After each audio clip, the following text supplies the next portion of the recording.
Well, good morning, everybody. It is the 28th of August. This is Rob Travels with Dottie on a travel day. So I'm going to show you a real trick real quick after this car passes.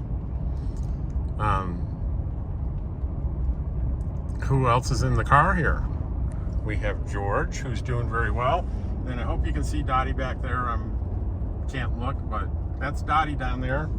And we are headed to the Santa Fe area right now. I'm gonna put this in the holder so I can have both hands on the wheel.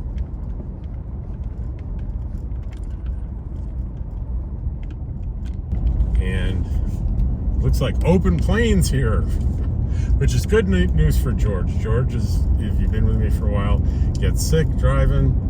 I'm trying another medication today. And it's so far so good, and the medication is catnip, fresh catnip, and that is thanks to C-Dub's Adventures. She made that suggestion, so I'm trying that today.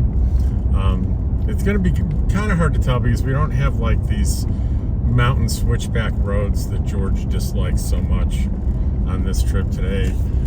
I've got another 15 miles and I'm going to be on Interstate 25 for the rest of my trip.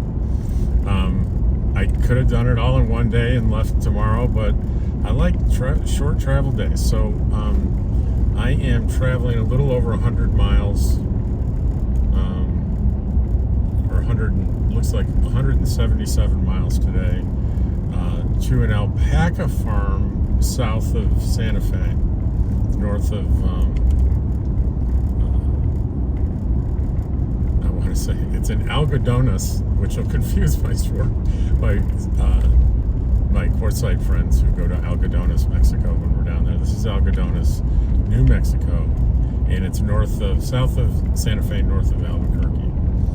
And I wanted to make it a 2-day trip and take advantage of my Harvest Host membership and meet some alpacas and maybe have some fun.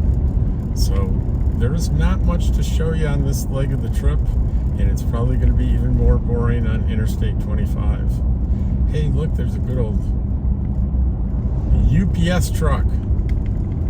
If I could just crack the code on how to easily get packages on the road. Boy, it's a real conundrum for nomads getting packages on the road.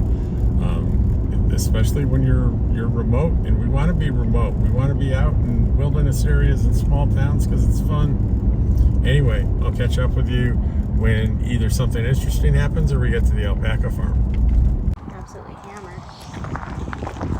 So I'll keep you off camera. Do you mind your voice being on camera? No, that's fine. So where are we? Where did I end up today? This is Algodones, New Mexico. Which is really wild because I spend my winters in Quartzsite and I go to Algodones, Mexico, several times a year in every winter. Okay. Well, technically we're 10 miles north of Algodones proper, but being in between two Native American reservations, they didn't know where to put us. So they made us Algodones. Okay. Nice. These are our girls.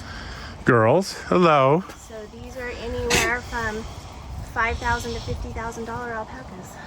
Wow. So one of them's worth $50,000? I have one that's worth 6 figures. Wow. So Hi, hello. We breed and we ship these guys all over the country. They go to show. We turn this fleece into products. Mm-hmm. So every inch of our fleece is turned into something. Nothing goes to waste. So what's unique about alpaca fleece, like in blankets and things like that? So it is a luxury fleece.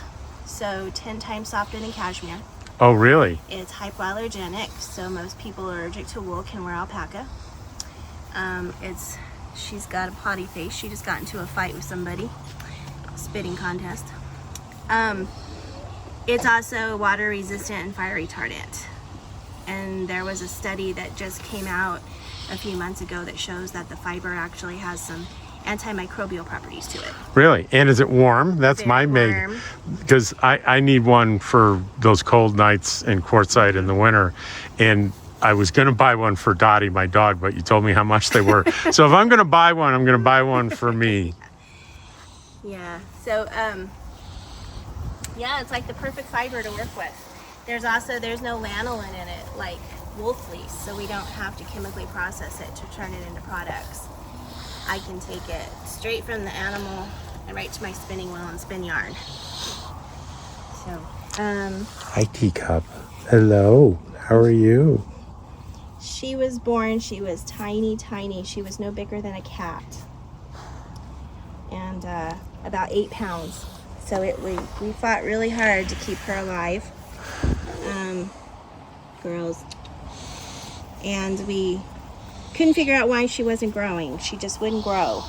And we had all the testing done and she was perfectly fine. She was perfectly healthy. Come here. No, come here. And now she's finally started to grow. Baby, she took a Judge's Choice ribbon at a show in Fort Worth. But we don't breed her very often. She's had 2 pregnancies and they were both problem pregnancies. So I haven't bred her again since. This is Declan. He's a Hi, Declan. He's a bad boy. Now, I'm no expert, but that is not an alpaca. That's not an alpaca. Who's that? This is Ruger, that's Remington. They're our livestock guardian dogs. So these guys live with the herd 24/7. And their sole purpose in life is to protect these guys from predators. And they do their job very well. And what are the predators like? Coyotes and We have wolves? coyotes. Bear? No wolves. They did chase off a black bear a couple years ago. We have mountain lions. We have bobcats. Being in between the 2 reservations, those res dogs pack up. When they pack up, they're quite dangerous. Coyotes, we don't really worry too much about. Coyotes are opportunistic. They don't want to fight for their food. So they're definitely not going to mess with these 2 guys. This breed is the Great Pyrenees, and these guys will shred a mountain lion. Wow. If given a chance, they will rip it to pieces. So very, very serious about their guarding duty. And this is Ruger. Yeah, suspicious. I promise I will not harm any of your charge. He's very friendly. He just doesn't like really quick movements. That one won't come up. He'll stay in the back. They prefer to stay with the boys because I have a couple girls try to stomp on them. But if there's anything at all going on over there, they fly over these green gates like it's nothing. And this is Granite. Hi, Granite. How are you? Granite is one of the most popular grays in the country. He's a 3-time color champion, and he's got a bunch of color champion babies on the ground. And Granite just turned 15 in June, and he's still a 19 micron fleece at 15 years old. And he consistently puts babies on the ground at 13 to 15 micron, which is super, super soft.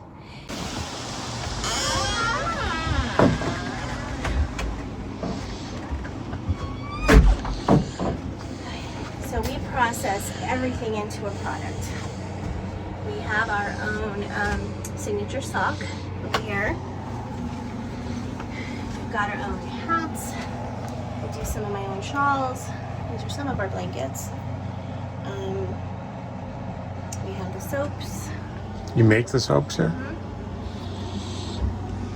We do a lot of 3D printing, so my husband makes my yarn bowls, he makes my night lights.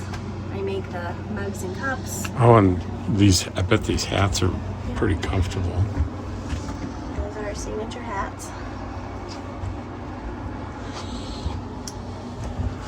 And then in here is our yarn and work room. Our fleeces from this year are at the mill being processed right now, so my yarn is a little short supplied. But all of this from here over is all from our herd. And I design my own yarns. I hand dye and hand paint my own yarns. And these are all the awards, huh?